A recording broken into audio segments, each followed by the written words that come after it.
জনপ্রিয় অভিনেত্রী রাফিয়াত রশিদ মিথিলা বাংলাদেশ থেকে শুরু করে ওপার বাংলার চলচ্চিত্র অঙ্গনেও সমান জনপ্রিয়।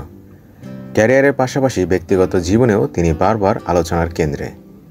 গায়ক তাহসান খানের সঙ্গে 11 বছরের সংসারের ইতি টেনে 2019 সালে পরিচালক সৃজিত মুখার্জিকে বিয়ে করেছিলেন মিথিলা।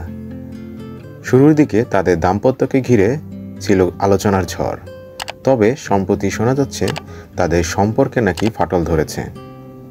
এমনকি গুঞ্জন উঠেছে তারা এখন আর একসঙ্গে থাকছেন না। সম্প্রতি এক পডকাস্টে এ প্রসঙ্গে প্রশ্ন করা হলে মিথিলা জানান 2024 সালের জুলাই থেকে তিনি আর কলকাতায় যাননি, কারণ তার ভিসা নেই।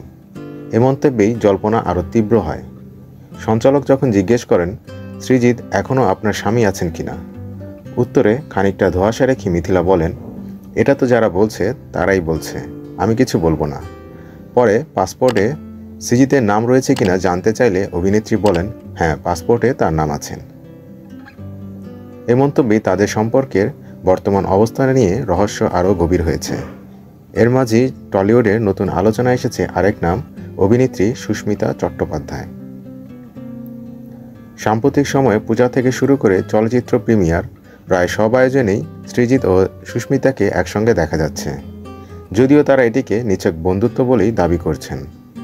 অনেক ভক্তের চোখে সেটি নতুন সম্পর্কের আভাস।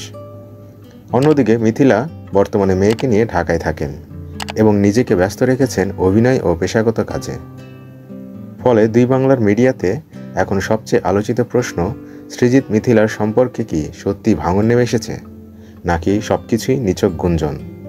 সব মিলিয়ে এখনও ধোঁয়াশায় ঢাকা সৃজিত মিথিলার দাম্পত্য। সময় বলে দেবে এটি কেবল গুঞ্জন নাকি সত্যি নতুন কোনো অধ্যায়ের সূচনা।